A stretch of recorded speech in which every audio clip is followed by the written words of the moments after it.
My name is Anthony Knight, Director of Education with Mentor Leaders. Today I'm really excited to have with me to interview is David Whetstone. He is our founder and CEO of the ministry. And so thank you for sitting down with us today. Mentor Leaders is in 3 different countries. We're in Togo, we're in El Salvador, and we're in Haiti. A lot of exciting things happening in all 3 places. But today we're going to focus on Haiti. And this is, in fact, a big year for us in the ministry in Haiti. Can you give us some insight on maybe how things got started in Haiti, and also talk to us more about the big celebration that's getting ready to happen for our anniversary? Thank you so much, Anthony. It'd be a pleasure to share with you a little bit of what God has done in Haiti over the years. To be honest with you, Haiti was not on the radar. Africa has always been my passion and my calling. And there was a mission pastor out of Kansas that kept asking, when are you going to Haiti? And I said, we haven't been called to Haiti. She said, well, we led a team, or we want to take a team to Haiti. So I connected her to a friend of mine, Philip Peters, who is the founder of Restore Haiti.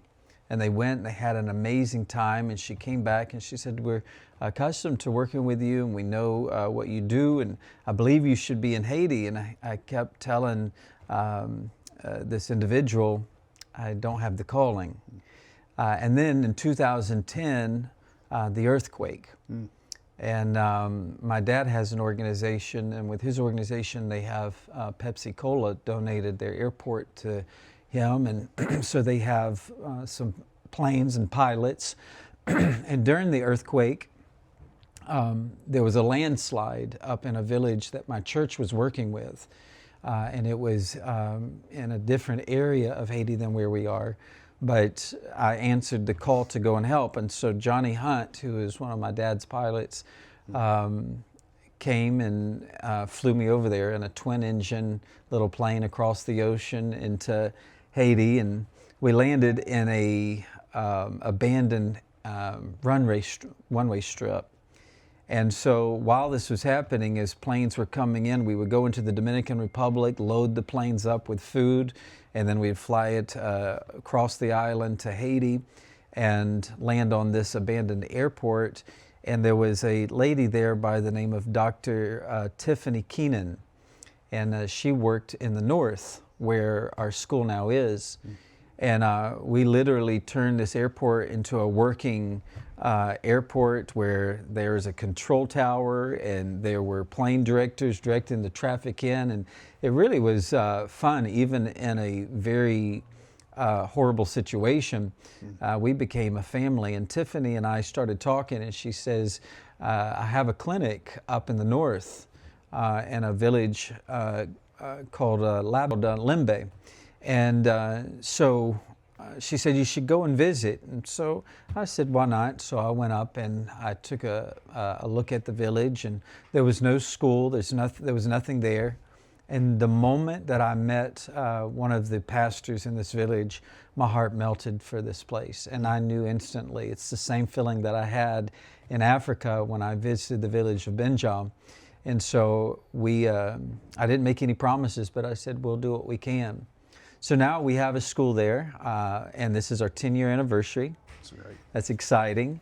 But when you fly into Cap-Haïtien, you'll drive 2 hours from the airport, and you'll literally dead end into the ocean. You'll be on the sand of the beach, where we will unload the bus and our backpacks, and we'll hike up a mountain that's right there, and then we'll go down the mountain. Then you'll be on the other side of the mountain where the beach front is. You'll walk the beach 2.25 miles, and you'll cross 2 rivers by rowboat, and you'll meet our landlocked little village with 2 rivers that surround us that bleeds into the ocean. And that's where our school is. Sounds beautiful. It's amazing. It's quite an adventure. It's not an easy trip, but it is, once you make it there, it's well worth the trek. So we have a mission trip planned for this summer. Yes. Which people can go to our website, mentorleaders.org, to learn more about. This mission trip is not for a newbie. No. Or maybe if it's a newbie, it has to be someone who's really adventurous and Yes. ready to do the 2 mile hike with carrying all of your stuff with you. What when we get there, we'll be probably tent camping or?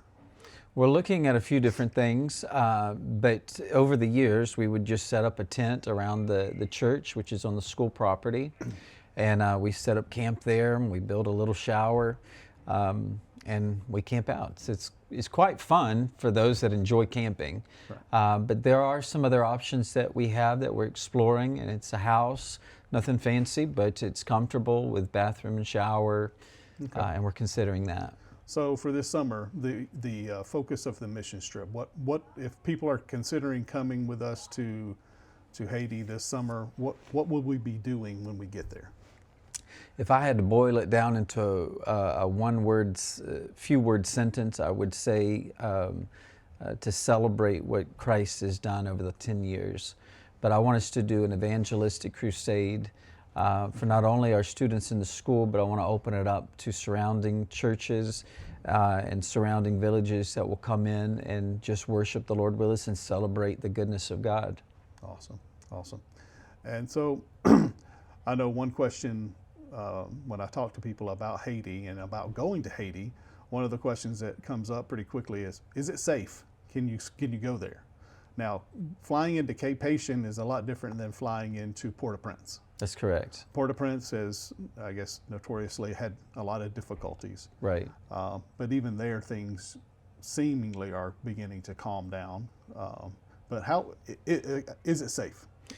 The first answer I would give is I can't say that it's safe, but I will look to the scripture and where it says safety is of the Lord. But I am told I personally would not fly into Port-au-Prince, but I have since flown into, even recently, into Cap Haitian, and you would never know anything's going on the island.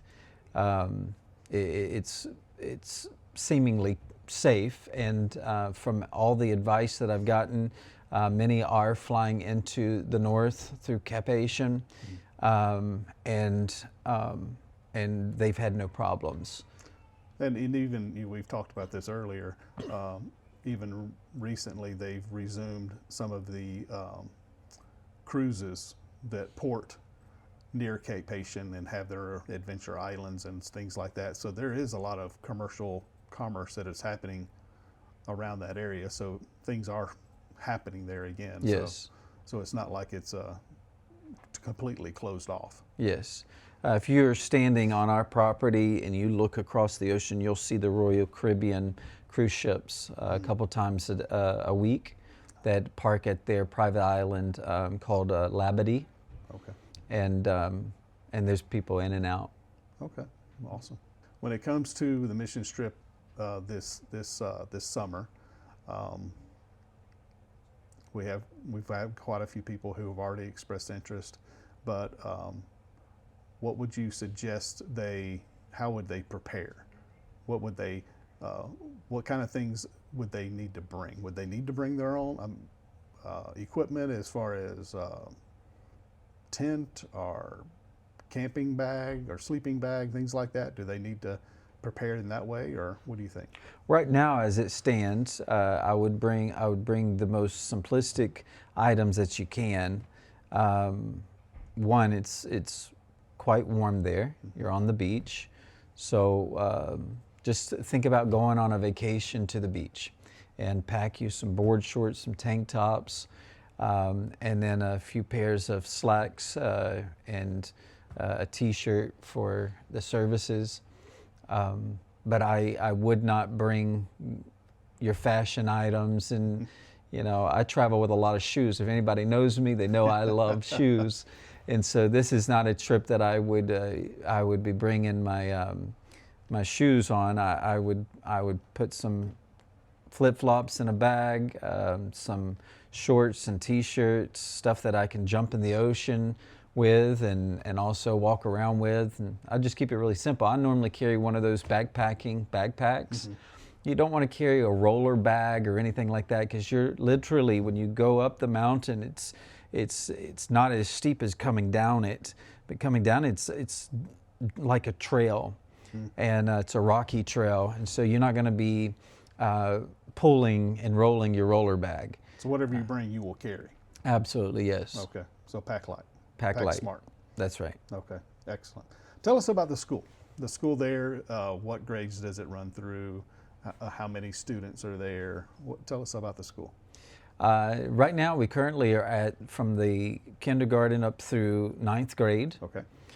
We did have school all the way through the 12th grade, but due to the difficulties and everything, there were some other schools some high schools that were closer, and so those students went on to those schools. We still sponsored them and assisted them, but they didn't come all the way to where we are. Okay. We started just facilitating and educating the people that were actually in our particular village called Guillotin. Okay. Okay. And right now there's, I think, 250 students or Yes. so, from preschool, kindergarten, all the way through the 9th grade. Right. That's awesome. Mr. Paul, the principal of the school, he's been with you this entire process. Is that right? There was a few years that we had another director, but one day that director left, and I was actually sitting with my pastor, and he was telling me of a guy that our church had sent to school for this academic leadership. And the school that they had in another area across the island, they already had their director. And so he asked casually, do you think you can use Paul? And if so, I'll give him a call and see if he's willing to go up to the north to serve with you. And immediately I said, call him. And he did, and it's one of the best things that has ever happened to our school. Paul is one of the most committed, Christ-centered, fantastic, resilient young men that I know. And I believe that our ministry in Haiti is what it is today because of God using this man that's completely sold out, that is about changing the trajectory of not only the children's lives, but he believes these youth will be what changes the trajectory of the entire country. Amen. And he believes that's the cure to the country is winning people to Christ and educate them with a different mindset. So I'm thankful for Paul. Absolutely. I have not had the opportunity to shake his hand yet, but we've been on many Zoom calls. And if you need to be prayed for, that's the man. He's the man. He can pray down and heaven. he'll do it. And his wife also, his wife is one of the most godly women I know, and she's a woman of prayer. And so if I'm ever sick or if something's ever going on, they're one of the first that I call on to lift us up in prayer. I know that they will do it. That's wonderful. So as we begin to look at the future, what are some of the needs as we look toward, we're celebrating 10 years, but we're also looking for 5 more years down the road. What do you see as some of the things that you would like to see happen in the next 5 years in Haiti? What are some of their needs? Maybe people who are watching can begin praying about that. Maybe God lays on their heart some of these projects to help partner with us. What do you see happening? What I envision and what I pray for, I'd love to see the school back through the 12th grade for our graduates. But the next phase that I'm praying for is our sustainability program. We've been unable to establish anything to this point due to the governmental issues they've been having. You went from the earthquake on into losing a president to mass just trouble everywhere. Right. And I didn't feel like we were safe enough to go and plant any type of business or anything that would bring them to a sustainable level. But I believe that, and I'm praying for over the next 5 years, that is what we can begin working on now. That's wonderful. That's one thing that I believe sets mentor leaders apart. And one of the things that really drew me personally to the ministry is the sustainability. Because It's not just about going and giving and then turning around and giving, but it's teaching others how they can begin to grow themselves and later become givers themselves. Yes. And so it's about planting ministries that can be sustained and that can in due season begin producing their own fruit. Yes. And then that village can reach out to the neighboring village, Yes. and then it goes on. And so that's one thing I really love about Mentor Leaders and the vision is the sustainability. And that's so that's awesome to hear that we're moving in that direction with Haiti as well. So great. Well, the promise that God gives us in Scripture that we're the head and not the tail, we're the lender and not the borrower, that wasn't for Americans. That was for God's children. And no matter where you are in the world, that promise is for God's children. And so the thing that is lacking is opportunity.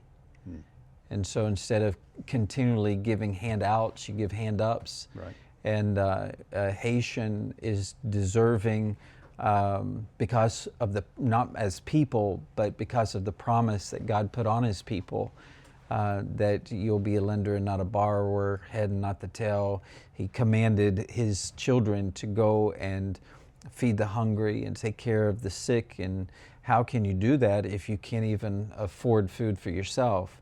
So I believe every Christian should be given the opportunity to be sustainable and to prove that it's not just for a certain people in a certain country, but it's for the world, it's for God's kingdom. Amen. That's awesome. Well, thank you. So celebrating 10 years, and we're looking for the next 10. Yes. For God to continue to bless and to make a lasting impact in Haiti. And so thank you for getting us all up to date on what's happening there. If you'd like to get more information, please go to our website, mentorleaders.org, to look at the mission trip to Haiti. That we also have mission trips planned this summer for Togo and also for El Salvador, so you can find all of that information there. And I look forward to seeing you guys again next time.